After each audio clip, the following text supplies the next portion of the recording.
સાંઈ બાબાનો ચાંદીનો રથ હવે સોનાનો થઈ ગયો છે। આ કોઈ ચમત્કાર નથી થયો, પરંતુ તમે જોઈ રહ્યા છો તે રથ સાંઈ બાબાનો છે, જે હવે સોનાનો થઈ ગયો છે। ગુરુ પૂર્ણિમાના દિવ્ય અવસર અગાઉ સાંઈ ભક્તોએ સાંઈ બાબાને આ ભેટ અર્પણ કરી છે।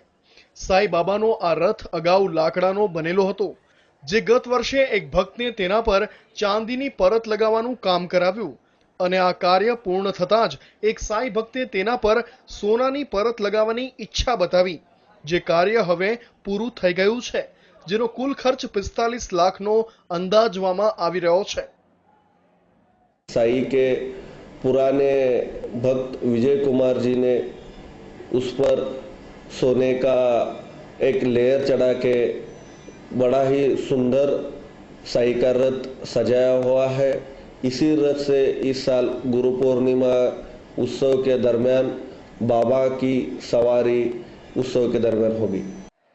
સાંઈના આ રથને રામનવમી અને વિજયાદશમી જેવા મુખ્ય તહેવારો પર સાંઈ બાબાની શોભાયાત્રા કાઢવા માટે વાપરવામાં આવે છે, જેમાં સાંઈ બાબાની પ્રતિમા અને ચરણ પાદુકાઓને મૂકવામાં આવે છે તથા આ સાથે જ હનુમાનજી પણ રથના રક્ષકના રૂપમાં શોભાયાત્રાની સાથે ચાલે છે। આમ તો સાંઈ બાબાએ પોતાનું સમગ્ર જીવન એક ફકીરના રૂપમાં વિતાવ્યું હતું, પરંતુ સાદગી પસંદ કરનાર સાંઈ પર આજે તેમના ભક્તો સોનું અર્પણ કરી રહ્યા છે। આ અગાઉ પણ સાંઈ બાબાનું સિંહાસન અને સાંઈ મંદિરના ગર્ભગૃહને સોનાથી મઢવામાં આવી ચૂક્યા છે અને હવે સાંઈ મંદિરના કળશ પર સોનાની પરત ચડાવવાનું કામ ચાલુ છે। Bureau report, TV9।